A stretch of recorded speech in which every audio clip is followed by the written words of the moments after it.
Holy cow, is that loud first thing on a Saturday morning? Hey guys, welcome to the Massive Iron Podcast. It's Saturday. We're hopping on a little bit early. Any of you guys that are tuning in live, you can ask questions at any time. For those of you that are listening via podcast, please check out the links down below if you need more information about my coaching, who I am, where I can be found on social media, etc. So, holy crap, I'm 56. Had an exciting birthday evening last night. Watched a really bad horror movie, really mediocre horror movie, Dear David, some BuzzFeed crap, just tedious waste of time. But all right, guys, we're going to rock on with a podcast that's going to be pretty strength focused. I got let me get this up here. I got a graphic for those of you that can see it. And we're going to be talking with Mark Estrebillo from Amplified Training on social media. Mark tends to go with Amplified Training. I actually had to research his name and found out he doesn't use his last name because he has an army of stalkers, just an army of ex-girlfriends that are stalking him, hunting him down on every corner of the internet. So just joking. We're joined with Mark Estrebillo from Amplified Training. Mark, can you tell us who you are and where we can find you? Absolutely. So, my name is Mark Estrebillo. I've been a personal trainer for about 10 years now. I also do online coaching. I just started that really in this past year. Online, you can find me on Instagram as amplified.training. And on Facebook, it's just Amplified Training. I'm also on YouTube as Amplified Training. Those are the main networks I use, especially Instagram. That's my primary focus. Now, when I flip through social media on Instagram, mostly I look at lifting stuff on Instagram, and I follow a lot of Instagram content. Your content always catches my eye. Last podcast I had on Patty Pereira, Oh, and yeah. she was Hers the was great. same. Her content is always focused and well thought out. And your content always gets me to stop and read, which is pretty impressive in this day and age. So let's start with that a little bit. Tell us, when you kind of got started with Instagram and what your focus is. And I'm kind of curious to hear, how much time a day you spend on content, what your day looks like and how much of your day you spend, working on your content. Absolutely. So I've been on Instagram for, gosh, probably 8 years now. But, when I first started it, it was just a personal account. I literally created my Instagram to post a picture of a finch and say, ha ha, Finchstagram. And for a while, it was just general bollocks, memes, random lifting footage. It was the past, really, this year is kind of when I started taking my content a lot more seriously. I'd posted stuff before then too, but it was really slapdash, lots of memes, lots of just low effort content. This year was the year that I decided to dial in and focus in on building quality content as far as what I produce. And in terms of who I'm trying to talk to, it's really kind of strongman and power building are the two niches that I'm most interested in. And the reason why is I think they really are synergistic. And working as a personal trainer, I do have a lot of Gen Pop clients, and I think strongman and power building is actually highly applicable to them. When it comes to how I think of the content I want to create, my first thought is, how do I solve problems that I was having maybe 3 to 5 years ago as a lifter? Because that's, when I was more deep in my intermediate phase, little lost, a lot of program hopping, didn't have much direction. So I'm trying to answer that guy's problems. And then I also just throw polls up and see what people interact with when my stories, and that gives me a lot of stuff to go from. Yeah, I do polls occasionally as well. And, there are a lot of people in fitness and just in content generation that I've been in content my whole life. That's what I did for a career. I helped Muscle and Strength grow their social media. I helped Tiger Fitness grow their social media. And I helped myself, grow a website, Muscle and Brawn, back in the day. And I can tell you, there are a lot of content developers that take themselves way too seriously. And here's what I mean. Like, they never allow themselves, they have to have a schedule. They never allow themselves to do something off schedule, like just toss up a random poll or a random picture and it becomes almost mechanical in a Mm, sense. Um, you talked about a couple things I want to touch on.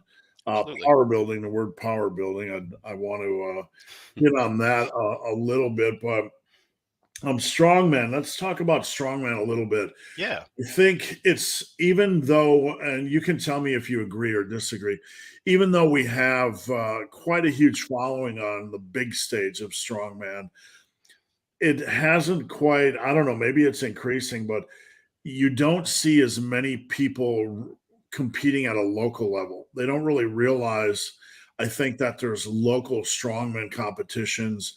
And, just like powerlifting, if you're an average Joe with kind of a reasonable degree of strength, you can go show up and have fun. Absolutely. That's a definitely an accurate take on that. The sport has been growing quite a bit in the past couple years. And what's interesting is I'd say one of the biggest fields that has been growing is the women's side of the sport. Some of these shows, the women's field are actually outdoing the men's, which I love seeing personally. I think it's really cool. And I think part of the reason why strongman is still a little more niche is when people think of strongman still, it immediately goes into, the 6 foot 350 plus bearded behemoths. So Right. it still has a bit of a reputation as a big man sport. But if you look around, you see guys in the 231 class like Nick Camby, Anthony Furman, Anthony Deal, Terry Rady. I mean, these guys are putting up eye-watering numbers even in the 80 kilo class. Guys like Josh Lancaster, deadlifting north of 700. It's to the point now where the sport's really evolving. So I think in the next 5 years, we're going to see the sport just kind of have a nice resurgence, or not even a resurgence, I guess, just really kind of become more mainstream for people who aren't the giants among us. Well, I will tell you, as someone, the longer you work in the industry, and I hate to frame it like it's some kind of a job, but being in the industry, making content in the industry, talking to people in the industry, the longer you're in the industry, the more you see trends come and go. Oh, Okay. yeah. So I remember a while back, over 10 years ago, probably, where everybody was proclaiming the death of powerlifting. There was articles as powerlifting dead, and now here we are. 10 back then, there was only like 80 lifters that had hit a 2,000 pound raw total. Okay, 80 lifters. I was trying to be number 81. I missed it, obviously, but back then, there was a lot of voices proclaiming the death of powerlifting, and here we are 10 years later, and it's a monster. Naturals are putting up numbers we can't even imagine. Non-naturals are putting up numbers that are just, the bar is incredibly high, so incredibly high that even if we have no chance of reaching it, it floats our expectations up a little bit more. Um, strongman, I feel, is going to go through the same thing. It's going to grow. You're going to have a period where folks are going to start to ask if it's dead. And then all of a sudden, you're going to see this massive explosion of competitors and standards. Let's hope, at least. Yeah, I would agree entirely with that. And, you talk about the alleged death of powerlifting 10 years ago. That is right about that timeline that I first got into the sport. And when I think back then, the figureheads that come to mind for me are guys like Johnny Candido. And what I remember is that was kind of the raw movement really starting to take over, getting away from the single ply, multiply, all that. And I think, how do I phrase this? It was kind of that era where a lot of the old curmudgeonly guy, like, oh, lifters these days are soft, da da da da da.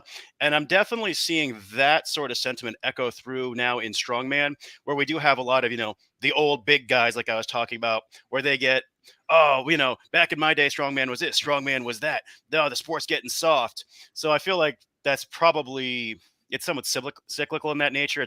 Maybe it's a decade cycle with these things. I don't know.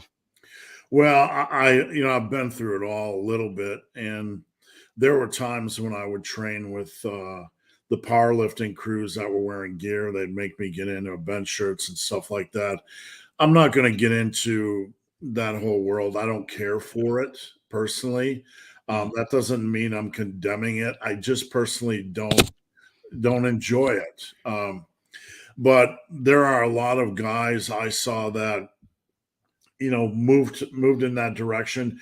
It almost became to a point at that back in the day where most of the coverage was on these guys with competing in single and multiply, and that wasn't good for the sport. Oh yeah, I remember. Again, back when I was new, reading about some of these guys' lifts. It was like, whoa, they benched how much? And then equipped. What does that mean? And then I started reading up on what the shirt is. I was like, oh, so as a new lifter at the time, I was just going, wait, how much do these things add to their lifts? So it just got to the point where I was like, okay, well, is it? Of course, I was younger back then. I'm like, well, did they really lift it or did the gear lift it? And we can talk about that until we're, heat death of the universe. But I definitely think if you're trying to look at the mainstream appeal of the sport, getting away from, hyper gear or just some of those things like that makes it a little more mainstream appealing because then it also reduces the barrier to entry. And I think strongman's definitely getting a lot better at reducing the barrier to entry when you have lighter weight classes, you have novice classes, masters classes with reduced weights and scaled implements. Yeah, I mean, having a degree of accessibility is good for the health of a sport. I mean, there are certain sports or certain recreational activities that have kind of a high entry fee, meaning you really have to invest time, money, energy to seek out a place to compete or practice, or even get the right equipment to do so. So there has to be some give and take, but with strongman, it seems to be in a really good place. Now let's backtrack. I'm going to backtrack to where you started, but before we do so, and Yeah. before I forget, I want to push the power building button. Okay. And I want to get your take because I have a take, and it can be a trigger word for somebody. And it's just one of my pet discussion topics. I like to push the button just because it pisses off some people to actually use the term. So back in the day, like in the uh, I'm guilty of saying back in the day way too much. Back in the day, in the mid 2000s, I started using the term power building in some of my articles and workouts. And I'm not claiming by any means I invented the term or coined the term. I just liked using the term. To me, it was somebody that's not competing in bodybuilding necessarily, not competing in powerlifting necessarily, but had a love for strength and the big lifts that wasn't necessarily required or inherent with bodybuilding, right? So Hmm. it was a way to convey, yes, for me, I love muscle, I love strength, and I love the big lifts. So that's always been my use of the term. And some people simply don't like the term power builder. I really have no idea why, but what does it mean to you? Absolutely. And, I'll say too, when I was little younger with weaker lifts and stronger opinions, I didn't like the term either. I was like, oh, you're just trying to sound special. But at days and when I think about power building, it's someone who's precisely that. They're chasing both strength and muscle mass. They want to move big weights, they want to look the parts. I remember I had someone ask me once, like, oh, well, with how much you lift, how come you're not more muscular? And that was probably about 5 years ago. And I remember being asked that, and it felt like a knife in the heart. So that kind of got me to start rethinking my mindset with it. So when I think power building, it's someone who wants to move a lot of weight and look the part as well. They're not necessarily obsessed with stepping onto the stage of bodybuilding nor the platform for powerlifting, but they've got a foundation that if they were so inclined to specialize, they could do so. So let's go back. You said you were 34, correct? Yes, sir. When did you start lifting? When did you first not just play around with the iron, but when did you really fall in love with the iron? Oh yeah, so I probably started lifting right around when I was 23. That was right in the Mark Ripito era, so I hopped on starting strength. Of course. Yeah, right. Oh man, squatting 3 times a week, good times. My low back loved that. So I started with that, and I ran that for quite some time, and then I just realized I really like lifting weights. Before that, funny enough, I was actually a cyclist and just kind of got really tired of that. Decided I'd rather lift weights because, well, if I'm being blunt, wanted more attention from women. Right. So did that for quite some time. And then eventually what happened was the gym that I was lifting weights at it was a small mom and pop operation. The members there actually thought I was a trainer because when I joined, they gave me a shirt. So I wore the shirt when I worked out there. I was like, oh, it's just good manners. So then it turned into a thing where a couple members were actually asking the owner of the gym if they could buy training from me. And then the owner just kind of sat there and he goes, "Hey, I could make money right now." So he sat down and met. He sat down and met with me. He pretty much said, "Look, you want to be a trainer? I'll help pay for your shirt. You come work for me." And that is just how this all started. So, when you started, were you kind of like the typical, I want to build muscle, I want to get strong? Did you have any real leaning tendencies towards bodybuilding, or was it more towards strength, or both? So when I was green as green could be, I definitely fell for the meme of, oh, just squats, oats. If you put up big 5 RMs, you're gonna get jacked. So I wanted both. And then it turned into a thing where I looked up some powerlifting records for my weight class in the state. And then so I pivoted towards strength for a while because I was like, hey, I want to, get a state record. That sounds really cool. And then did that. And I just got sloppy and then switched over to strongman because I thought, oh, strongman will add some conditioning. Plus, I was tired of doing the same 3 lifts over and over and over. And then I got hurt, did the physique thing. And now I'm kind of right back where I started in the sense that I'm trying to do both, but with a lot better information and programming. So I want to push the starting strength button, but really I Ah, want to get yes. your take on the trend we went through, or the period we went through towards minimalism. I've been putting out videos, anti-minimalism forever. In strength in general, we still have so many people that believe strength building is just low rep work all day long, Hmm. and there's no base building. Have you come across the research that showed that when you look at the top level power lifters, they're almost always the biggest power lifters as far as muscle mass? Have you come across that at all? I haven't seen the specific research, but it's kind of one of those things where I have a little bit of source amnesia, where that sounds like something I've read or seen, but I couldn't tell you exactly where from. Yeah, I remember being tossed around early this year, from Schoenfeld and all the big guys. I don't know, Right. maybe it wasn't Schoenfeld, but it was in that company, and it just kind of fortified the need for base building, a Hmm. broad base. And how does this tie into starting strength? Well, I built my base basically never really going below 5 reps in the major lifts. And that's an arbitrary number, right? I'm not lifting that up as anything important, but more conventional bodybuilding style work.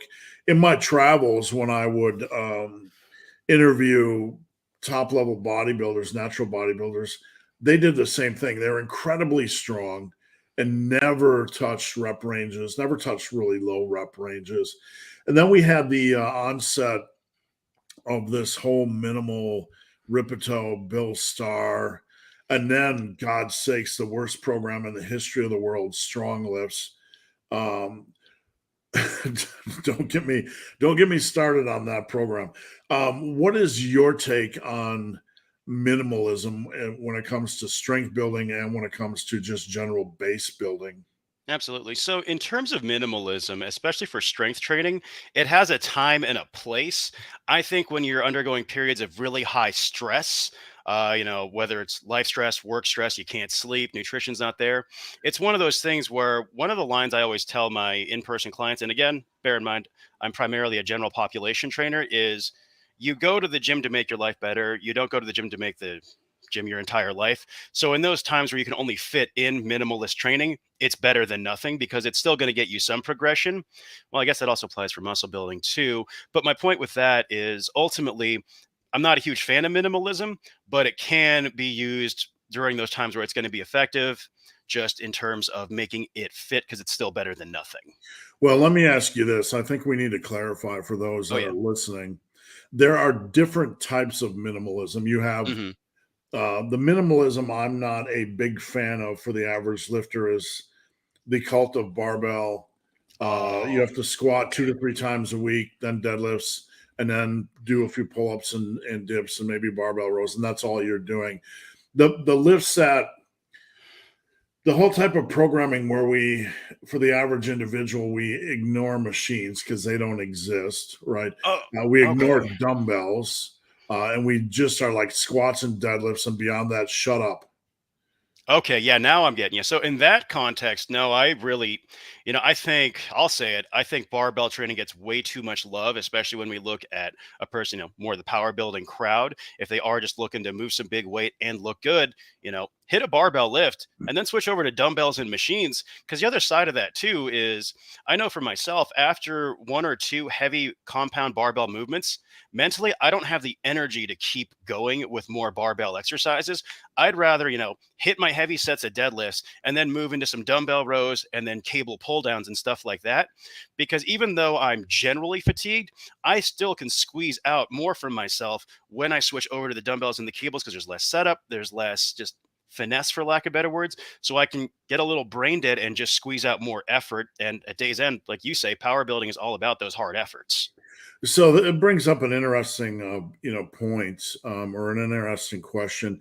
When I'm in the gym and I lead off with two big hitters, and Hmm. this is just an arbitrary number, but we'll toss it out there. You really, I really don't want another big hitter if I'm training hard enough. Like Yeah. it's mentally intense, it takes a lot of time, and there has to be a rate of decay, whether it's moving on to a dumbbell exercise or whatever. What's your take on this? If you're able to do a lot of really intense compound movements in one workout, are you truly training hard enough? No, because you're not generating enough what I would call systemic fatigue, in my opinion. If it's like those guys, they'll do 5 by 5 on everything on Right, squat, bench, deadlift, rows, and overhead press all in the same session. I mean, 25 working sets of heavy compounds. If you're actually training heavy, there's no way you're doing that. It's the same thing as guys who say, oh, yeah, sets of 8 to 12 are best for hypertrophy, but every set looks like they're reading a book. And a year from today, they're going to be lifting the same weights with the same physique and the same complete lack of intensity. right. Yeah, I mean, when I see there are programs like that out there, and there's one in specific I recall that was basically took the whole star and Ripito thing and put it on steroids, where you have like 4 or 5 exercises of 5 by 5, and Mm, I mean, I'm not saying people misinterpret us when we say things like this. It's not that that's not an effective program.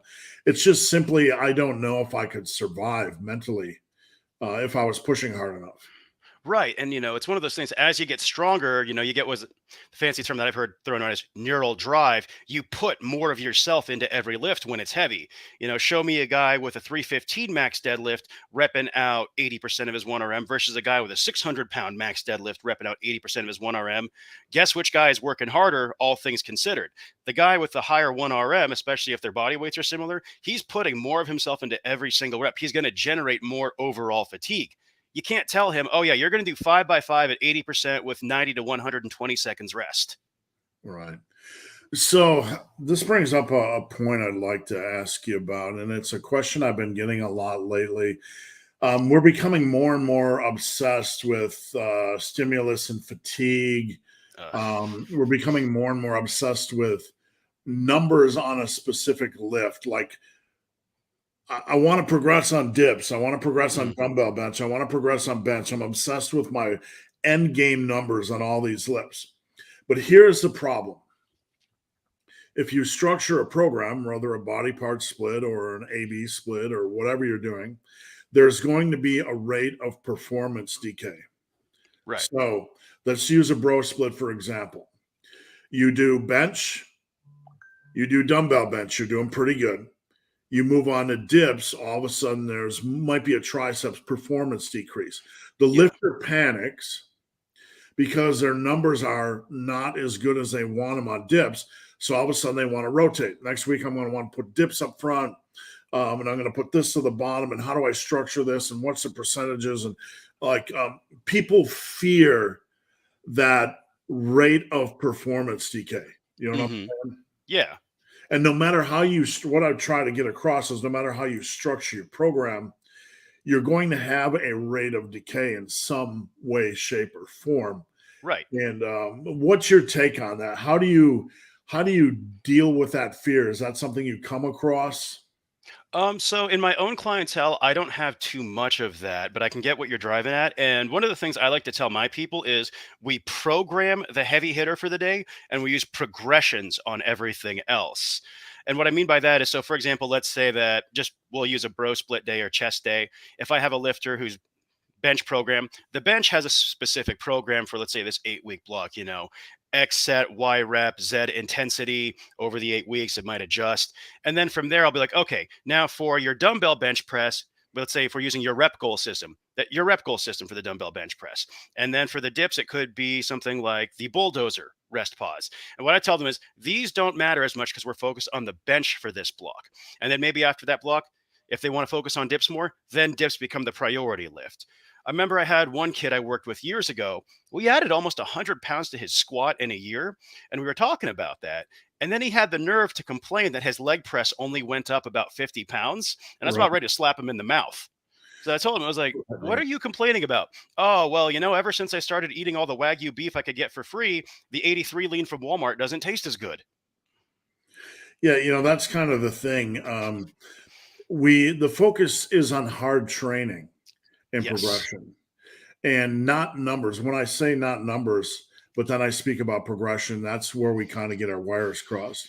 The Yeah. focus is on hard training and progression, not numbers. And people, like you just said, it's on progression. That is numbers. No, it's not the same.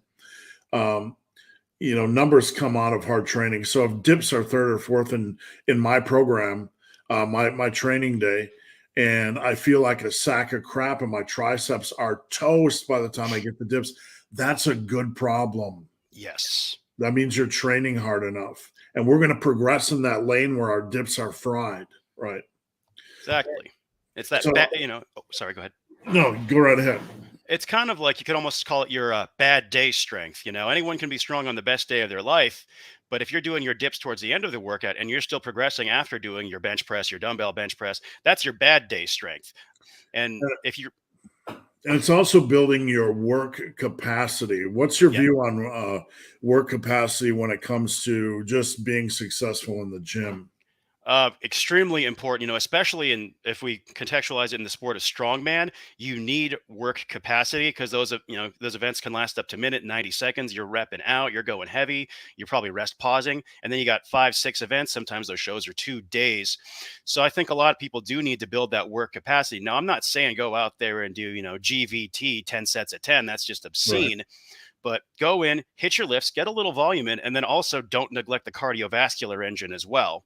And I think that's where a lot of younger lifters, especially, tend to go wrong. Is they think, oh, more than 5 reps is cardio. Ha ha ha ha. I mean, I hate that line of the fiery passion because you don't see successful long-term lifters have that attitude. Now, we live in there's a current resurgence in the obsession with Menser hit style training. And I see, because I've been around the block long enough, in my day, um, I remember some of these lifters that are talking about it now, they built their base just like I did, Yeah. which included work capacity, increasing volume where it made sense Hmm. in appropriate areas. Um, some of these guys have now switched over to more minimal 1 to 2 sets per exercise, more machiney stuff. Now, there's nothing wrong with machines, Yeah. but if all you're doing is 1 to 2 sets per exercise, machiney weenie isolation stuff, the brutality level isn't there. The work capacity isn't there. Do you believe that's productive training for the average, guy in the street that wants to get big? I do not know. So when it comes to stuff like, the machine, the 1 to 2 sets, what I'll often tell people is that's what you do at the end of the workout. You go in, you're kind of laser focused. You almost think like you're an assassin with your main lift because you have your set thing. And then as the workout progresses, you can get a little dumber, for lack of better words. I'm never going to tell anyone, yeah, let's do some rest pause deadlifts and train to near failure on the deadlift. What's the worst that could happen? Whereas something like a lat pull down or a Dante row pull over at the end of back day, that they can really, kind of just dig in, get a little brain dead, and train a little bit harder, and just kind of get those, like turn purple during those efforts. And that's what I tell people I want them to do. Is I really want them to go in there and be focused and kind of just precise with the main lift. And then as we progress, we can get a little more zesty. We can get a little loose, not sloppy. We can get a little loose and then get that, 1 to 2 set high intensity to finish off. Right. I think we have to kind of temper everything we do and balance everything we do. And one of the things I think it's a simple rule, but it's a rule we should remember anytime we start to seek extremes, go Yeah. way too randomly, or I call it arbitrary math and lifting. We seek arbitrary high volumes, arbitrary low volumes, arbitrary Hmm. rep ranges, arbitrary standards of like only machines, arbitrary standards of only barbells. Whenever we're in those grounds, we're probably not centralized enough to be the most efficient, Yeah. most effective. I would agree with that.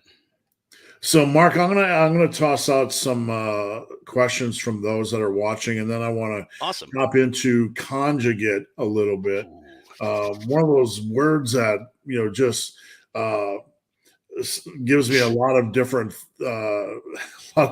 thoughts, but I'm going to work my way back up here. Tim said, "What do you think has the steepest learning curve for most people?" Okay, so and we test. I guess with that question, what I have to ask is, are we talking general lifts, any lift that comes to mind? But if I were just to throw a lift out off the top of my head, I'm going to say the barbell back squat. I would agree. The deadlift is more of a game of inches. Like your Yeah, shoulder is an inch too far forward in front of the bar, right? you're not going to like, you can add 50 pounds to your squat in a day if you figure out your leverages correctly, just by high bar, low bar, foot, shit angle, whatever. We're probably not going to add 50 pounds to your deadlift or just by in the blink of an eye, and we're definitely not going to add 50 pounds to your bench in the blink of an eye.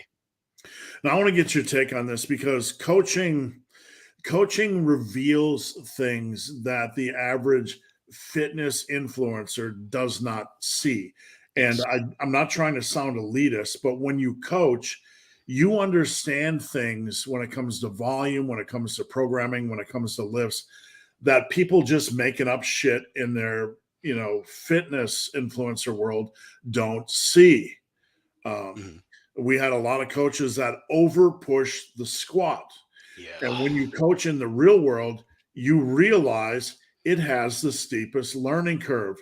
It simply does. How many videos, Mark, scroll by your screen where somebody is squatting and the angle of their knees cave in as they descend, their heels lift and roll Oh in, yeah. and like trying to deprogram people of this, it's such a huge issue and it takes time. Absolutely. So you can call me industrious or lazy for this, depends on how you want to look at it. When I start off with people, I don't have them back squat right from the get go unless there's an absolute pressing need for it. Some guy comes to me, hey, Mark, I want to do a powerlifting meet. All right, you got a barbell back squat. But for most people, I'm actually going to start them with a regression of some sort. Now, it depends on how far I'm going to regress them. It could be a goblet box squat. It could be a box squat. It could be a TRX squat. And it's one of those things where, because my mindset is, I want to look from the ground up. And if I have less stuff to deal with up here and I can just focus on feet, knees, and hips to start, we get that working better. Then we can introduce, okay, now we have a different bar. In my in-person clientele, almost everyone, for example, I have them squat with an SSB just because they're not dealing with this, they're not dealing with all this, whatnot. Because at day's end, they're squatting for better legs and caboose. It doesn't have to be a barbell back squat. Right, exactly. You ever notice on the you take somebody that has a knees collapsing squat where their knees are collapsing in as they descend, Yeah. and you put them on a front squat, and naturally their glutes become a little bit more involved and their knees naturally open. Um, I hate the front squat personally. I just don't like Mhm. it as a lift. It's just a personal thing. I'm not saying it's not effective, but for someone that really has a difficult time with their knees caving in, if you put them on a front squat, what you say a regression, uh, Yeah. you know, a regression is just a progression of lifts for those that are listening is like a body weight squat, then a goblet squat. You're progressing in difficulty and intensity on the lifts. I would probably label the front squat a good quality regression, even though I don't program that a lot Yeah. because folks can learn to open their knees. But I'm right there with you. The squat is the strongest, steepest, the steepest learning curve. Yeah, so one that I actually do really love for the squat too, controversial as it is the Zercher squat. I use that with a lot of people. I have an axle in my gym, so a little fat bar, and what I found is, it's essentially a front squat without the front rack mobility demand, and it's got the added benefit if they lose it, it's just going to roll out of their elbows. And what I find is when I have people do the Zercher squat, it really teaches them how to open up their hips and sit downwards while maintaining a more vertical torso. It's one of those ones when I've taught other trainers that, I show them like, yeah, use a Zercher squat to help people learn what to do with their hips, knees, ankles, and then you can deal with the rest later. I essentially liken the Zercher squat to a super goblet squat because you can overload the hell out of that. I've done a 400-pound Zercher squat. I can't curl 400 pounds, so my bicep strength was not the limiter. Right, right. I find it interesting, and this is just an endpoint from my years. When I tell somebody online to open their knees on a squat, it can take months to get them to open their knees. When I'm standing in front of them and say, open your knees, all of a sudden their knees go open, right? Yep. When you're in front of them. So it's just an interesting endpoint. Real quick on this topic, the RDL. Yes. I would probably label that as number two simply because I don't think most coaches and trainers actually understand what the stretch reflex is, what we're trying to achieve here. And it's just kind of like a hip hinge with a bar that mimics a deadlift. Yeah, and the RDL definitely can be just a bit of a hassle to teach people. One of my favorite things to do with that is, especially for, again, more of a novice lifter, I like external cues versus internal cues. So do something like pull up a plyo box or have a bar that they can put their calves against. And then I tell them, all right, keep your calves against the bar, shove your butt into the opposite wall. And I find that helps them because now they're not trying to turn it into a squat. That seems to be the big thing is people always try to turn their hinges into a squat. And like the RDL, when you try to teach drive the glutes back and load the hamstrings, or feel some hamstring stress or tension. Obviously, we're not trying to overstress the hamstrings to the point where it's an extreme stretch and it becomes uncomfortable or dangerous. Yeah. But it's a very foreign concept, even for a lot of people that program the lift. Mm-hmm. And I will tell you, I have started so many internet fights indirectly from just trying to teach the RDL properly. Yeah. Because people don't even like the deadlift is more upper back focused. That's not saying it's an upper back exclusive lift, but you're pulling off the floor. There's no stretch reflex. It's going to inherently work your lats and rhomboids and traps and everything harder. An RDL is more of a static lift. It transfers the stress a little bit to the low back and hamstrings, and it's not as much on the upper back. But just explaining that pisses so many people off. Why do you think that is? I wish I could give you an answer on that. I'll be honest. It seems like people just get way too attached to how they think of a lift, how they approach it. It's sort of that thing where they make their technique, their methodology, their whole personality. All right, so let's move on from everyone's least favorite topic, the RDL, to ask Mark about potentiation, 5 to 10% over warm up. So we used to call this back in the day just priming the CNS, where you'd unrack a heavier weight, just do a static hold, not necessarily reps, and then dive into your meat and potatoes work. What are your views on this? It's definitely a great way to, if let's say you got your top set, you're trying to hit 5 to 8 reps on that. You could do that over warm up. Another option, though, that I like to do is rather than hitting a heavier weight, I'll use an explosive movement because it's going to have a lot of the same effect without the loading. So, for example, let's say I'm going for a big, heavy, 5 to 8 rep max deadlift. Rather than overload the deadlift, which could generate a lot of fatigue very quickly, I might do something like a box jump or a couple kettlebell snatches. If it's the squat, I might do a band assisted plyometric jump. It could be a med ball chest pass for the bench press, something like that, or even like a push jerk before I do a standing shoulder press. I think if you get into the territory where you're going to invest the time and energy in doing uh, over warm ups, it can add a lot of extra strain and time to a workout. Um, on bench, it's pretty easy to do. It's not super physically taxing other than mentally. Hmm. Deadlift, I don't like to train too heavy on deadlift to begin with, and I don't always think that's a great idea. And squats, I don't know.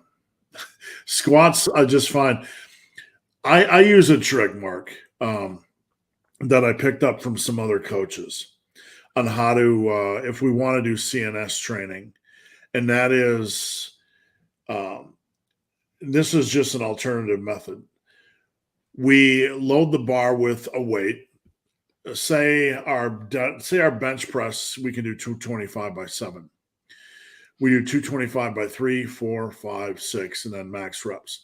Like when you start to, even when you use the same weight, you don't have to use this protocol, but even when you use the same weight, it'll start to wake up your central nervous system a little bit. Like if you were going to do 225 for max reps, if you did a 225 single, that would probably feel heavy. Yeah. If you did another 225 single, that would probably feel a little bit lighter. And then if you did a third, usually I find, me personally, the third is a sweet spot. It starts to feel light. Hmm. And that's kind of when I'm ready to really attack mentally. Um, Yeah. so there are many ways to do this without warm-ups. Yeah. I've done something similar to that. It's not necessarily an overwarm, but taking that same approach. I've known it called as wave ladders, where let's say we take a weight and we'll do 2 reps with it. Then we'll do 3 reps with it. Then we'll do 5 reps with it. And then we add weight. And it's just a way to work up. But because you get multiple touches at that weight, it seems like for a lot of folks, especially if they're nervous about that next weight jump, or, they can't take an extra weight jump, like maybe their working sets are a bar. It's a Right. great way to get them more touches, and because their nervous system, they get that groove greased with that load. I find more value in that than I do over warm-ups. I'd rather just use a plyometric kind of high force output movement, ideally unloaded or minimal loading, and then go into my set rather than do the over warm up personally. That's fair. I'm not a huge proponent personally of speed work, but if you were to do, a little bit of that or more explosive work prior to a deadlift, like a few speed pulls or maybe even some cleans or something like that prior to a deadlift, I'm not against it. I Hmm. don't program it, but anyway, let's keep rolling with some of the questions here. Yeah. We got a butt wink. What's the best way to eliminate butt wink in those last 2 inches of the squat? Stop going so deep. Stay Yeah. tight. Yeah. And that's just it, right? You have to go to the depth that you can control. Ankle mobility is definitely a possibility. I have a squat wedge in my training studio for my Gen Pop clients. I myself squat using a pair of Olympic lifting shoes. And, depending on who you ask, I know was it John Bros? He actually said butt wink wasn't really a big deal. I'm not going to comment too much on that because that is outside kind of my comfortable knowledge place. What I'd say is, how does your back feel when you're squatting ultimately? Butt wink, a lot of butt wink, not all, because we can't throw everything into the same bathtub and turn it into soup. But the obsession with ass to grass, like it's the arbitrary be all end all. And what happens is if you push too low, you run out of room there, and Yeah. your hamstring stretch, I guess it is, can't stretch anymore, so your butt turns in. Either that or you lose lower back tightness. You can't sustain lower back tightness as you try to go deeper, and then things just get loose and they kind of curve. Um, And Another thing to think about too with your squat depth, if you're someone who squats with just a wicked low back arch, when you come down, you might not be going from extended to rounded. You might be going extended to neutral. So Right. that's something to keep in mind. Yeah, and in that case, you're losing tightness as well. Now, I'm not saying losing all tightness in the hole is necessarily a bad thing. It's something we want to discourage. But I think a lot of squatters don't squat controlled, braced enough during the descent. Yes. And I think it's a skill to learn to remain controlled and braced as you descend and only go down to a natural position where you can pop back up. Yeah, something I like to do with people when I'm kind of helping them build a lift, maybe if they're coming back after a layoff or if the technique's just janky, especially for the squat and the bench, is we do 3 weeks of exaggerated eccentrics. We're talking something like a 5 to 8 count eccentric. Then the next 3 weeks, I might have them do something like 3 to 5 second pauses in the hole. And the reason why is I find that just helps them kind of rebuild the sections of their lift because so much of lifting is just the concentric, right? We're hyper fixated on that phase. But especially on the squat and the bench, we've got the eccentric and isometric phase. Well, not the isometric, but sometimes you've got those two phases, the reversal, yeah, we call it the descent and the reversal phase before you go into the concentric. So if you can spend just a few weeks focusing in on those, how you go down is how you go up, as they say. Right, right. And Mark, if I say anything that pisses you off or triggers you, or you think I'm full of shit, don't hesitate to call me on it. I think it'd be more of something where I'd be like, huh, that's an interesting thing. Let's talk about this. Okay, we're actually arriving at similar conclusions, but it's one of those. I'm saying 1 + 2 = 3. You're saying 4 - 1 = 3 is probably what it's more likely going to be. Right. I think a lot of times when I have people on, we don't know anything about each other. I've never talked to you before. So what I have found is when I talk to other experienced coaches or trainers, is that 99.9% of what we discuss, we pretty much agree on. It might be the language might be different, Yeah. or I might see things in a certain way, like stop obsessing with depth so deep, and you might see things a little bit different, but we can actually add layers to the conversation. Absolutely. All right. Let's see what we got here for questions. Timmy, thoughts on really extensive warm-up protocols with bands, with foam rollers, with balls, with mobility work, with activation drills. We see many elite. I'm gonna tell you something. I don't see many elite power lifters doing that in the gym. Maybe Yeah. some band work on there for 2 minutes to loosen up the rotator cuff. Maybe just a little bit of 2 minutes of foam rolling, but this whole thing where you need 45 minutes of workout. No. What's your take on that? Absolutely not. When it comes to warm ups, what I like to do is I do a little circuit. Joe DeFranco, he calls them pump and prime. Matt Wenning's got his branded Wenning warm ups. The guys at Westside, they had their circuits. What I like to do is I pick 3 movements, 10 minutes, nasal breathing. If I'm deadlifting, something like some hanging leg raises, reverse hypers, and a split stance RDL. Set a hard cap of 10 minutes, or no more than a 4 out of 10 intensity, and that's just to get blood moving. And the reason I like to do that, my mindset, is that 10 minutes kind of helps me flip the switch in my head where I go, okay, I'm on the clock, I'm working, I'm here to hit the weights, rather than a 40-minute. That's just a waste of time. Absolutely not. I do like a little 3 exercise circuit for about 10 minutes because just it helps me. More than anything, I think the benefit is psychological because now it's sort of like when you put on your work clothes. You're flipping the switch. You're now focused on the task at hand, and you can think about what's ahead. Yeah, I think it's really easy. And sometimes I think I come off as a hater, but I'm not. I just, in this day and age, everybody's selling something, and that's not necessarily a bad thing. There are problems, Oh yeah. and some of these things provide solutions to problems, but also some of them create problems that don't exist, right? Hmm. Like the mobility. All of a sudden, everybody that can't get the depth on squat has mobility issues. Like, no, you don't. You have form issues. Um, so some of these folks are creating. I'm not saying mobility issues don't exist, but I'm saying there's a lot more bad squat form or misunderstanding of squat form than there is mobility issues. But some of these things are creating problems for lifters that don't exist. Agreed. I think they are okay for getting people familiar with the lifts with the high frequency. This is from Bob Fish. This is a comment. Okay. I think they are okay for getting people familiar. The lifts Wait, on the let's high frequency. backtrack a little bit. I think a lot of the lack of popularity with strongman is due to an equipment gym accessibility issue. It's a bit of a gamble to invest in and needs a lot of extra space. I think they're okay for getting people familiar with the lifts, with the high frequency of the main lifts. They're pretty much exhausted within a month.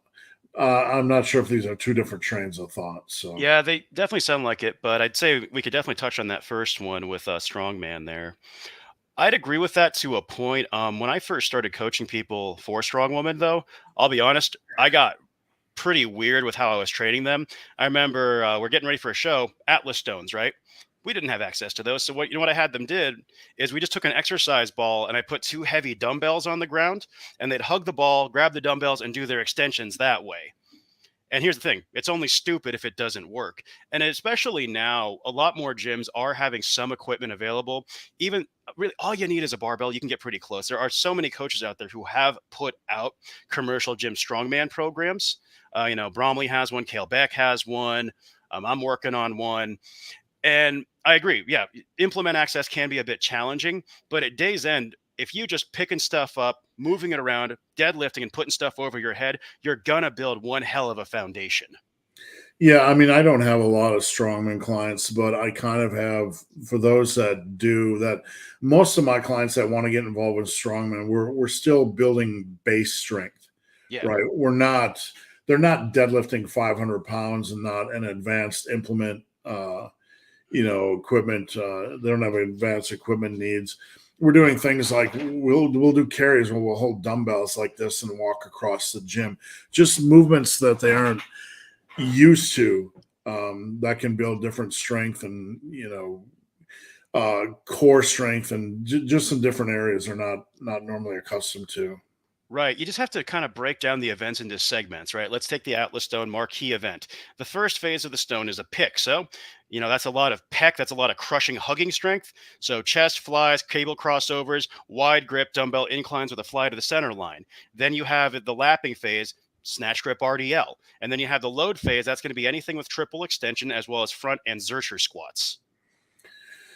All right, Christos said back to back love programs. Let's go. I'm not really sure what you mean, Christos. Maybe you could clarify if you're still on. I saw the comment come up, but I wasn't sure exactly what he meant, so I didn't want to touch it.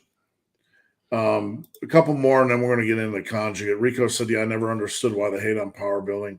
I don't know. I don't know who else uses it. I know there's a couple other guys that use the term. I'm not sure how they use the term. It's just a word. I don't understand. There are some words that are really ridiculous, but I don't get it either, and I don't particularly care. It's just a word. We got better things to argue about. I mean, it's the internet. Right. At day's end. Thoughts on light ham curls. This is from Timothy. Yep. Thoughts on light ham curls before squatting movements. Heard this from John Meadows. Big fan. Definitely, like I said too, I like those 3 exercise 10-minute warm-up circuits. What I'll do usually is I do a muscle group that opposes the main movement itself, and then maybe a trouble area. So yeah, big fan of light ham curls before squats. All right. So if you guys have any more questions, and folks that are watching live, feel free to post them up now. If not, we're going to get into we're about 55 minutes in. I want to get into conjugate training. So conjugate training, there's a lot of different you said you have a different approach when it comes to conjugate. So tell us about your approach. Absolutely. So obviously, when everyone thinks about conjugate, the first thing that comes to mind is West Side Barbell. We've all heard the line, if you ain't at West Side, you ain't training West Side. So conjugate really is just an offshoot of concurrent training, which means you're trying to improve multiple dimensions at once. So strength, muscularity, and endurance, which really that sounds a lot like power building. So you have a lot of commonality there. One of the things I look at with conjugate is normally you have max effort days where you're working to a 1 RM. I don't really like 1 RMs for most things. My attitude is instead focus more on 3 to 8 RMs, depending on what it is, where you're at in your training year. And the reason I like that is that's going to build more strength in terms of just more reliable strength, because you can get really ugly with a 1 RM, whereas this forces you to dial in your technique. It's also going to build more muscle mass. And then on the other side of that, too, for myself, looking at the sport of strongman, 3 to 8 RMs because we have reps events. And then for the Gen Pop, they're going to feel their muscles more, keeps the absolute load down.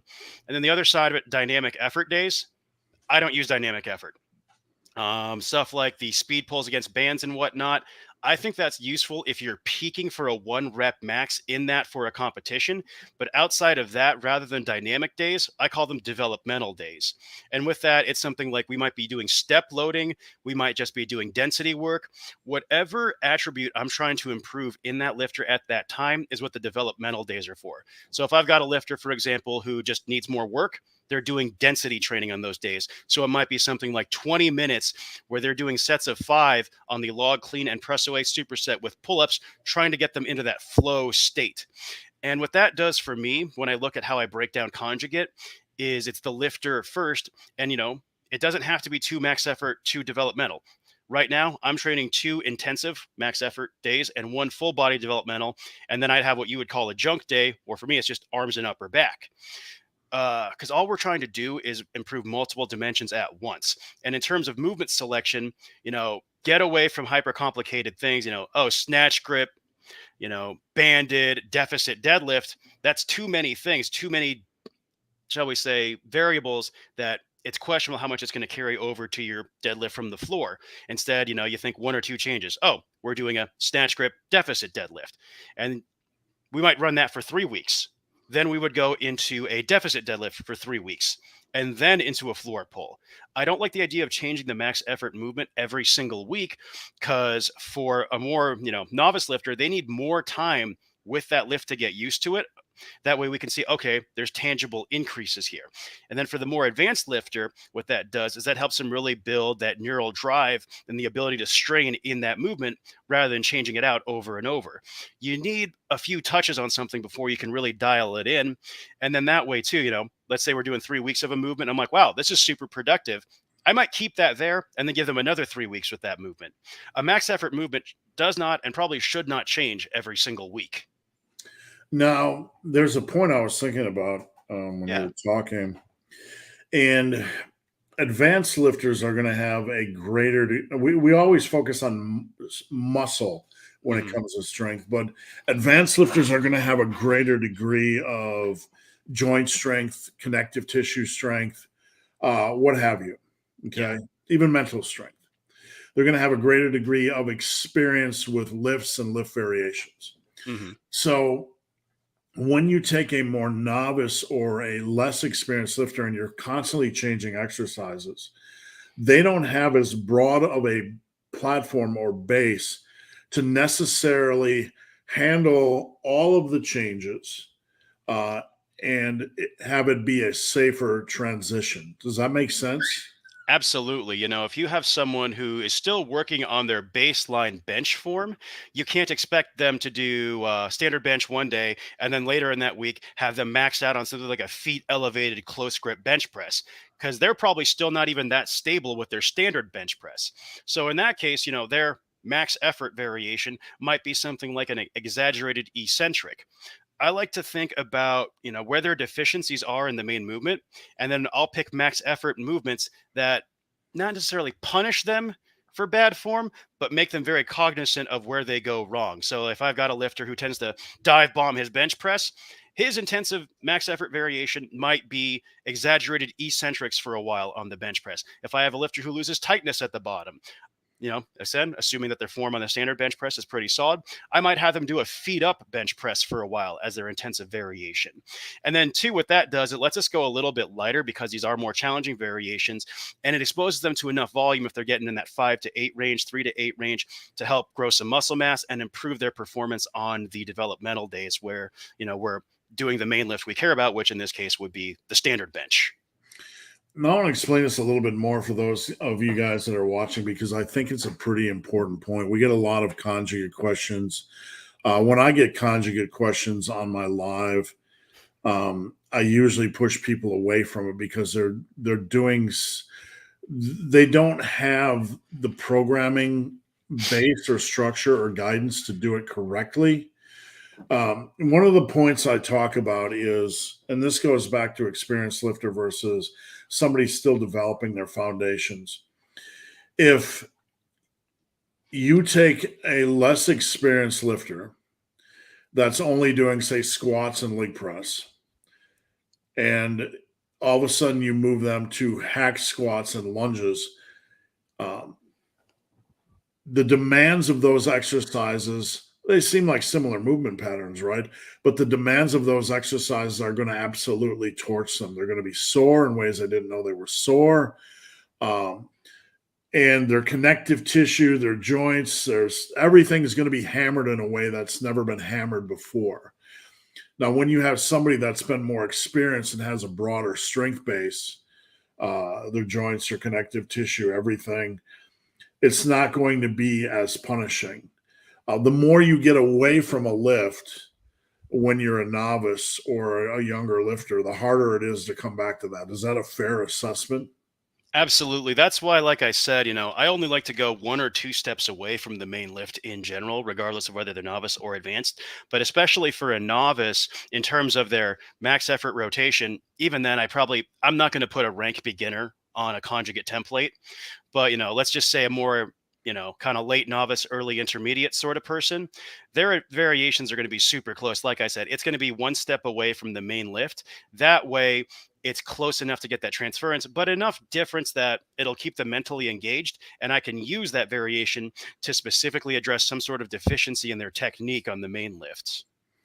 So let me toss a few things your way about variations. Absolutely. When it comes to pause work, or you were talking about eccentric work, it's a really good point. When I have somebody that's dive bombing a squat or dive bombing their bench, people always ask me, what's the value of a pause squat or pause bench? Should I use a pause squat or pause bench? Usually, if somebody has good control on the bench, I'm not worried about them using a pause bench, right? Mm-hmm. If somebody is just, then a pause bench or a slower eccentric can teach them better control and tightness. Yes. So we're speaking the same language, correct? Absolutely. Like I said, I like to use the variations in such a way that they kind of attack deficiencies of the main lift. So yeah, if you have someone who is dive bombing all their squats and loses control, definitely give them exaggerated eccentrics and pauses. But then just this thought comes to mind. I just remember seeing these heavy ass Olympic squatters. I forget the camp, but they were a camp out of California, a big gym that caught Was on. it John Bros, Average Bros Gym, the Bulgarian guys? Yes. One of their big squatters would just dive bomb and do these. Pat Mendez. Yeah, like everybody was trying to emulate what he was doing. Like, y'all gonna die. Yeah. Well, they always say I never use outliers to prove a point. Right. So we got a question from Bill. Are you programming all intermediates and above as conjugate, or does a lifter's goal factor in? So both the lifter's goal and their availability, their schedule, and kind of what they're after. And again, when you think about conjugate, if we're training multiple dimensions in a single week, it's technically conjugate or concurrent. But let's say that I've got just a garage gym soccer mom type of character. I'm probably not going to have her running, lower intensive, upper intensive, full body developmental day. She's probably going to be on a 3-day full body split. It really depends on the individual's training availability and their goals. So I want to talk to you just about coaching in general. it's easier for a coach to see than it is for the general public to see. That's obvious. That's just inherent in what we do. When we look at squats and deadlifts, we see a lot of people that are a little bit off where they need to be to get what they need to get out of that lift. So because of that, when they're putting so much time and energy in lifts and they're not really getting much out of the lifts other than say lower back stress or a lot of energy expenditure, when it comes to coaching, and I want to get your take on this, I think the average serious lifter should strongly consider just being with a coach that knows form for at least 3 months at some point in their career to get this shit ironed out.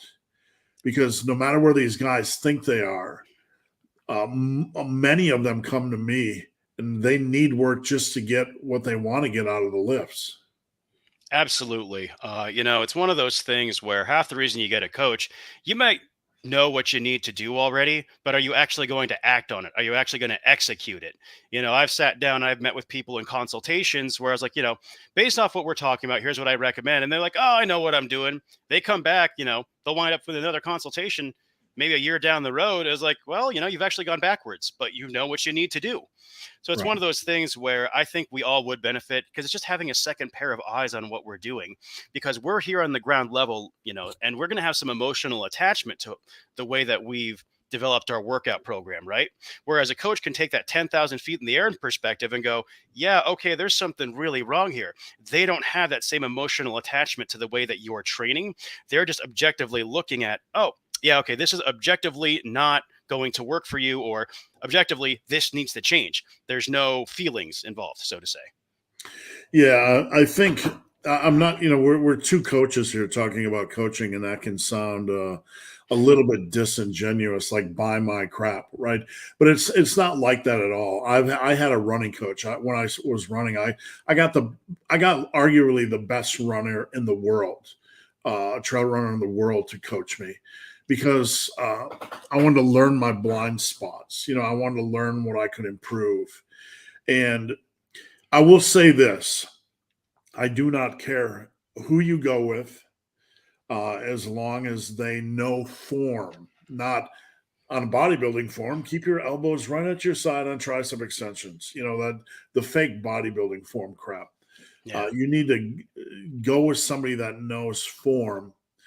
And in a world where lifters are spending money on apps and spending money on supplements, at least consider spending at least a good 3 months with a solid coach just to get some grasp of where your blind spots are. Yeah, and to kind of reiterate on that too, when you talk about a coach who knows form, just speaking from the strongman side of things too, especially on that side of things, make sure the coach knows form for multiple body types. Because Right, right. I've been at strongman shows where you got guys in the 181 class and they're doing what I call the big guy deadlift. So they're setting up about shoulder width stance, wide grip, strap in, and they roll it and try to squat it up like Brian Shaw does. Well, for a guy who's 181 pounds, I'm gonna, bet money that's not a good technique for them because the way Brian Shaw deadlifts is for Brian Shaw. When you're less than half his size, your leverages are different. So that's something you want to think about too. Is if the coach is not mentioning your individual body shape and leverages when they go over your form, that tells me that the coach knows form for them, but they don't know how to cross apply form cues for multiple body types and shapes. So, with regards to form, I'm going to ask you this question, and I'll maybe toss a few more your way, and I'll let you get out of here. But the one of the abominations that has crept into the form world is the over focus on wide stance low bar squatting for guys that don't have a base. Just as one example, Hmm. um, like I'm not saying there's anything wrong with this, but so many lifters that come to me feel this is the way I must squat. This is the way I must start. What do you feel about that? Are there any other examples? I mean, I heard you kind of sigh a little bit. So something was on your mind. What were you thinking about? Just when I think about wide stance, low bar squatting, to me that is power lifting specific in general, right? Because a lot of these guys, that's probably where they're getting their information from. Is they're getting it off of just from power lifters, a hyper strength fixation, and really a hyper powerlifting performance fixation. I think that's one of the big issues. Is people seem to confuse powerlifting and strength training. There's this idea, oh, a 1 RM deadlift is strength training, but a 10 RM barbell row is bodybuilding. No, they're both strength training. So I guess let me kind of circle back there. I kind of got off a tangent. But in terms of something like the wide stance, low bar squat, what you need to ask yourself is why are you doing this lift? Is it specifically to put the most weight on the bar and move it through a fixed range of motion? Or is your primary concern the development of the muscle groups? Because let's say if your primary concern is the quadriceps, again, a wide stance, low bar squat, probably not your best bet. It's probably not. I don't think it's the best place to start just as a foundation. It's more Yeah. technical, it's more unforgiving. And I like starting guys at a high bar, more reasonable stance, and then we adjust based on their limb lengths and leverages and how things are shaking out in that squat. You touched upon a point where something is viewed as not strength training, and we kind of are in a excuse me swearing, but we're in a clusterfuck a little bit where I can do a powerful dumbbell row for 270 by 10, and people think that has no carryover to my deadlift. Like, strength always carries over to strength, and power always carries over to power. It doesn't matter the rep range, it doesn't matter the delivery method. Strength is fucking strength, right? And we Yes. kind of lose that bigger picture. Well, right. You talk about that dumbbell row, and by the way, that is freaking incredible. But okay, so if we're doing dumbbell rows with that kind of weights, look me in the eye and tell me you're not going to get better forearms, better lat development, better grip, better upper back, shoulder trap, all that. Okay, so that's all going to be bigger and stronger and more dense, right? How in the hell is that not going to help you reinforce a better position on a deadlift? Therefore, by definition, it is going to, build you a better base of strength because now you have a wider foundation to build a higher peak from. This is one of my favorite examples. And my strongest, I got my Pendley row 405 by 5. And but you get, that those numbers aside, you get people that are like, the Pendley row has no carryover to deadlift. You need to do it. Like, dude, if you never deadlifted and you got your Pendley row up to 405 by 5, and then you move to the deadlift for 2 months, what do you think your deadlift's going to be? Right. Right. Most movements don't have a one-to-one transference. And at Right. day's end, pendlay row, it makes it makes your back strong as hell, and it helps you how to learn how to hold and reinforce a strong hinge pattern with a braced core. Oh, you know what a deadlift is? It is pushing the floor away in a hinge pattern with a reinforced midline. Strange. Yeah, it's just like we lose this bigger picture. Like, one of the things I try to teach is just making everything strong. Yes. Everything. Don't fuck worrying about weaknesses. Let's worry about making everything strong for a while. Yeah, I know. And Like, in the strongman community, there's definitely it's going away, which is good to see. But you get these guys they're like, oh, well, I'm a strong man. I train for functional strength. Why the hell would I bother doing a seated shoulder press machine? It was like, well, are you really the strongest man in the gym if you've got some, TikTok broccoli hair kid out there out clowning you on the shoulder press machine? I mean, Zadrunas Savickas himself, right? The goat of strongman. What did he say? He's like, I use Smith machine. I can use 110% shoulders. It's very good. so, yeah, what you said, it doesn't have, like, the Pendley doesn't have a one-to-one, transference to the deadlift, but nothing does. Yeah. That's not the point. It's the point of getting strong, and people being dismissive of general strength. I will say, you show me a lifter that can overhead press a lot of weight. You show me a lifter that can dumbbell row a lot of weight, and I know his other lifts are big and strong because it's all about that mentality. Exactly. That's a lifter who is, they're going to put in the time and the effort to get strong, especially something like the overhead press. That is a lift that takes a very long time to develop. Well, and I got to touch on this.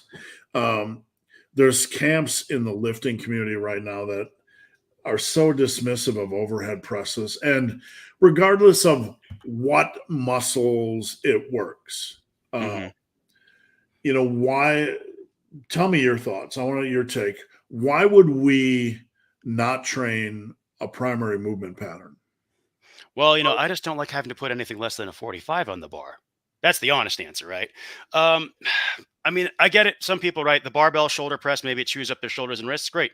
Do some dumbbells. But at day's end, we should be having a vertical push, horizontal push, vertical pull, horizontal pull, hinge, lunge, squat, carry. These are all important movement patterns. I'm not so obsessed about which implement you're using, but you need the movement patterns. Especially for strongman, the overhead Oh, press is God. extremely vital. Do you do a lot of single arm pressing with your folks, or log presses? What's your bread and butter? So it depends.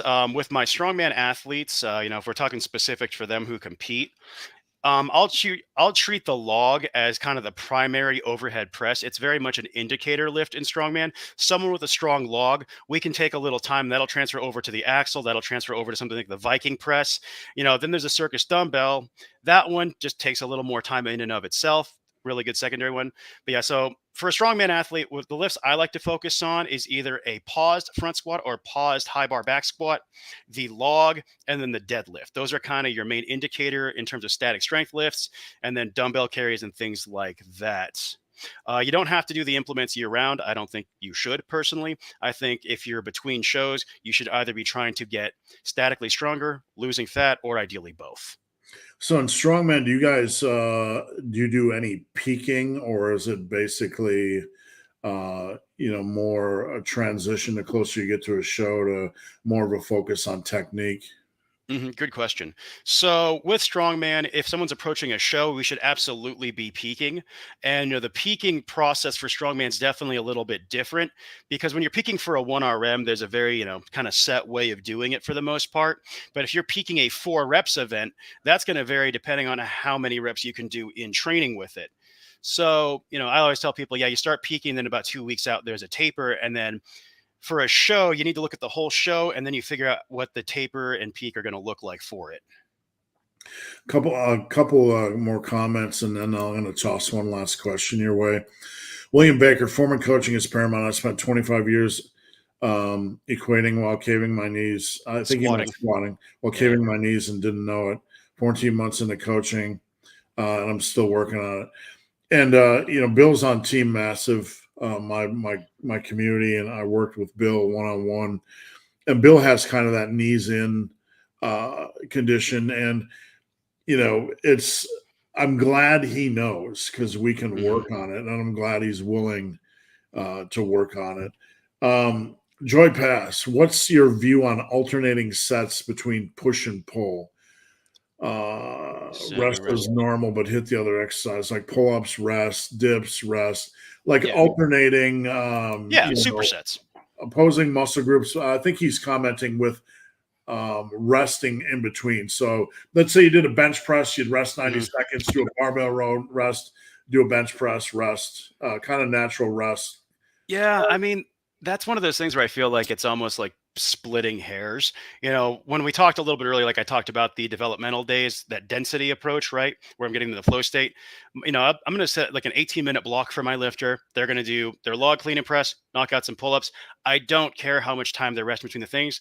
They've got their time to block. Just get the work in. The only thing I don't like people doing is doing restricted rest between non complementary muscle groups. Like if you're doing bench and then you rest 20 seconds and then you do barbell rows and you rest 20 seconds, you're getting into general conditioning work Right. and work capacity and not specifically hypertrophy and strength work. Oh yeah, I can agree with that. I just, it's kind of one of those things like, okay, whether I do rest 90 seconds between each movement or then do the two movements back to back and rest 180 seconds, I don't think it matters that much. Yeah, I'm just not a big fan of supersets between opposing muscle groups. I think there's just better ways to program. You Oh know, yeah, and I think it really just depends on what your outcome is. Like for that density set, the reason I even have the pull-ups in there is just to get the lifter away from the log. That way kind of it helps just reduce some of I guess that they don't get all amped up where they're just staring at the log the whole time. They do their set, they walk away from it, bang out a few pull-ups, walk back. Again, it just kind of helps them get into that flow state, helps them just shut their brain down a little bit. That way their form can improve because they're not hyper fixating and getting panicky and, provoking that fight or flight response. Yeah, that's super reasonable. I'm like when we get into the territory where the focus becomes the superset Yeah. rather than what we're doing, the overall big picture of the training method. Um, I think then we get into kind of sketchy territory. Right.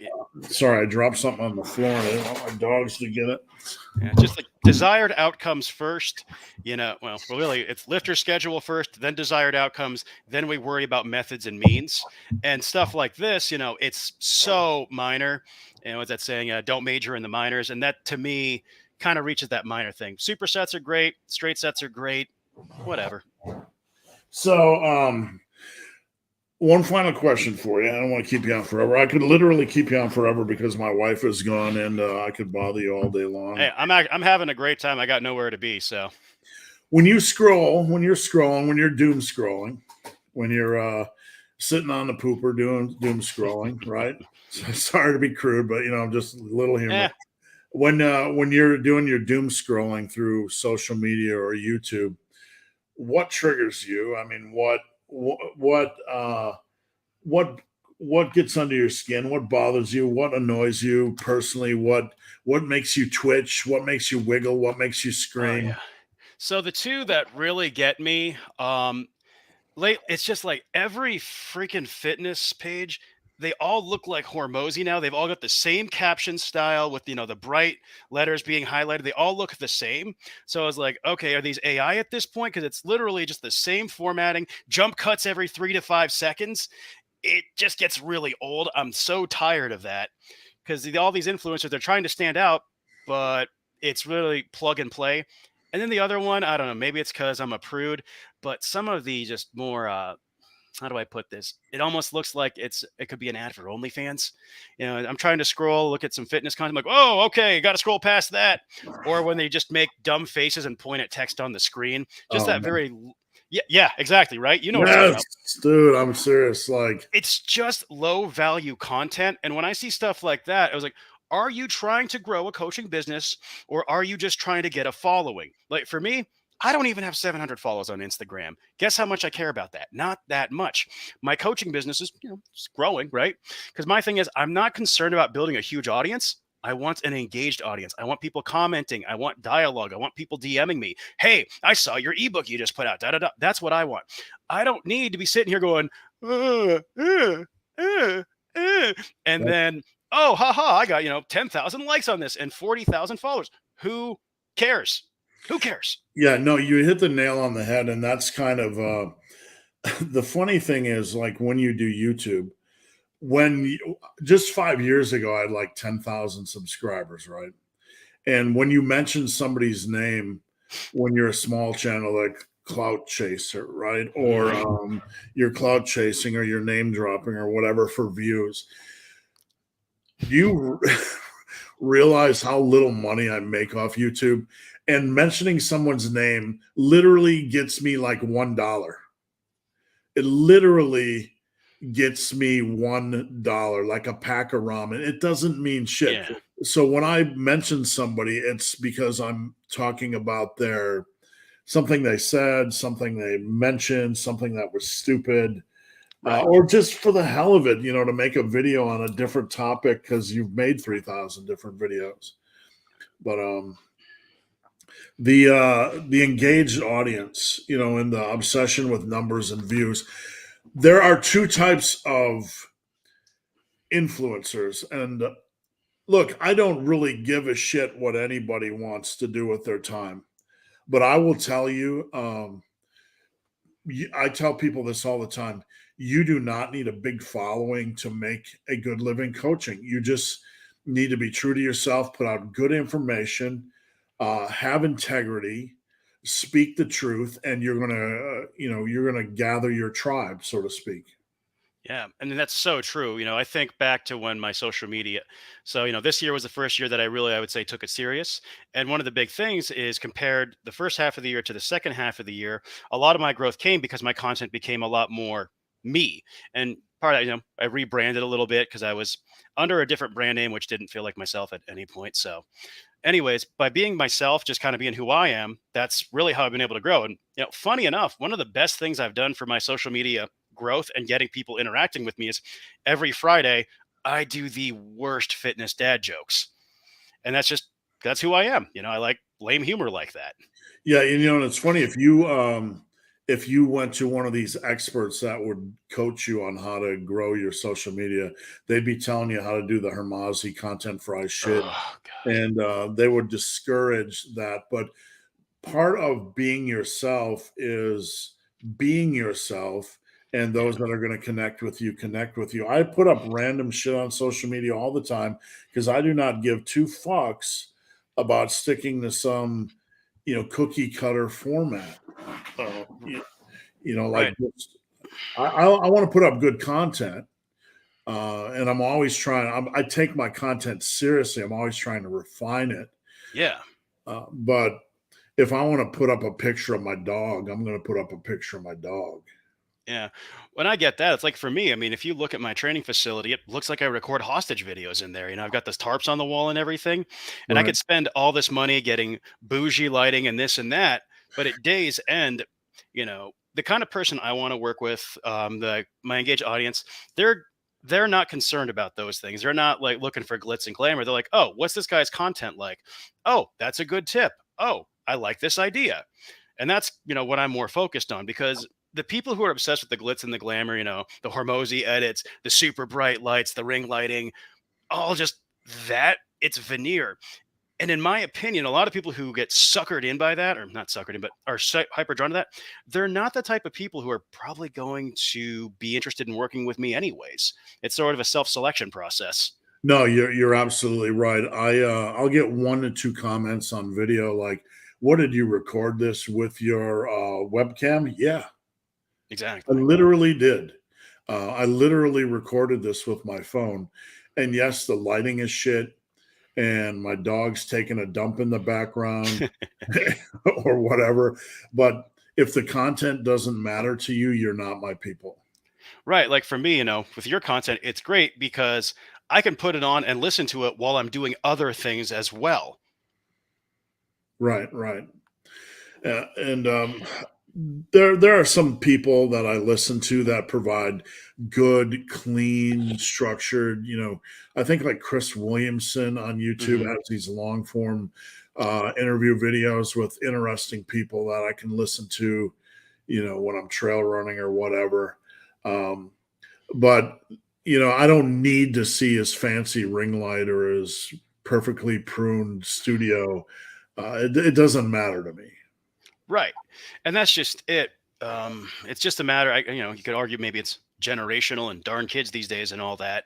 But depending on what you're trying to do and who you're trying to portray, yeah, it's just being yourself. I know Joe DeFranco, one of his things he talked about, I remember it was a few years back, he said, be your authentic, unapologetic self, because perfection isn't a likable characteristic. Yeah, and I don't want anybody to think we're bashing anybody. We're not. There's just two different. There's two different ways to make money on the internet. And number one, that type of stuff gets a lot of views, but those people make a living off of YouTube, right? Right. There's nothing wrong with that. We make a living off coaching. I coach full time. I'm Yeah. not sure. Do you coach full time? Do you train full time? So in between the in-person and online, I am full-time, yes. And it's one of those things, like you could say that those guys are paid by the clicks. You and I are paid by the client. So our focus is more on relationship building as opposed to just pass-through audience. What are your views on have you in the coaching world? We don't Mhm. talk about this a lot, but you'll probably get it more and more as you gain a following. But as you grow uh, a base of Mhm. followers on social media, you start to get people that approach you to use my high ticket method, right? Oh, yeah. Hmm. They're trying to persuade you to forget the average client. Let's try to get the client that wants to pay $1,000 a month. Have you gotten any of that stuff yet? Oh, I get a ton of those, business development coaches in my DMs. Just, hey, we're gonna get you to 10K months in 90 days. Da da da da da. I Right. get a lot of those, and or I'll have a person message me. They're like, "Oh, that's a neat lift," and I'll reply with, "Oh, thank you." And then all of a sudden, they're sending me a video message like, "Hey, Mark, I really like your content and da da da da. Anyways, click this link, and I've got this portal that'll help you grow your business to the next level." And instantly, I'm just put off Yeah. because, Well, when yeah. someone comes to you with 423 followers, and they're trying to tell you how to grow their business, grow your business, like, no, we're good. We're good. Yeah, and it's one of those things, would I like to work with some people who want to pay that much? I mean, absolutely, right? But at the same time, I'm not sitting here going, yeah, I only want to work with 1K a month clients. The business is going to grow the way the business is going to grow. And there's something to be said for attracting, high ticket, low ticket, mid ticket. There's a reason that White Castle can exist and, steakhouses can exist. There's multiple ways to be successful in multiple niches. Well, I will say this as a final thought. There's nothing I can offer that's worth $1,000 a month. Yeah, I mean that's just it, right? I mean, what?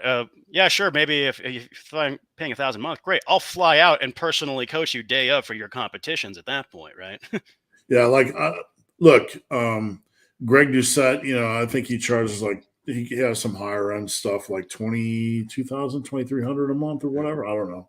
But Cookbook. Sorry, excuse me. yeah, yeah. Like there's nothing at that point. You're just paying for the luxury of being Greg's best friendy. Yeah, Yeah, let's be real. I've heard. I heard the theory that what that's all about is he's actually doesn't want to take on clients, but if you're willing to pay that much, then he'll deal with it. Conspiracy theory. Well, no, I mean there is something to that in marketing. They teach like setting a higher product, and then people more likely to buy the step down, whatever that is in his world. Yeah. I don't know. Or the other, hey, 3 spots left. Only 3 spots left. Only 3 left.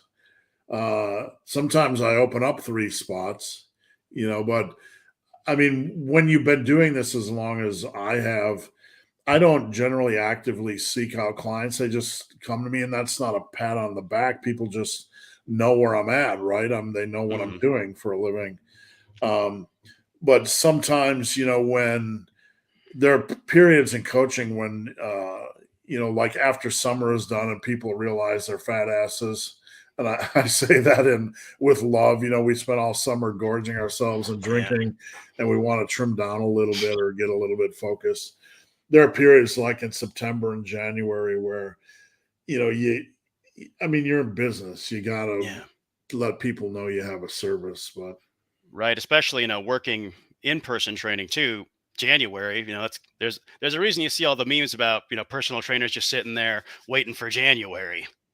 all right, so I won't keep you on, man. It's been a good hour and a half. I'm gonna get going and try to get the rest of my work done before my wife gets on. But before we go, remind everybody where they can find you on social media. Absolutely. So Instagram is my primary hub. It is amplified dot training.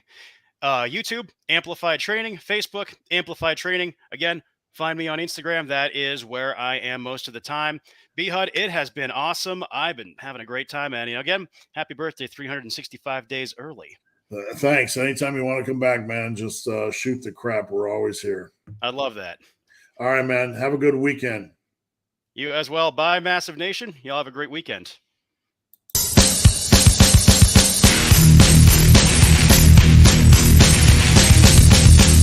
It's not almost over. It's not almost over. You're not almost there. You're not almost there. You're not almost there.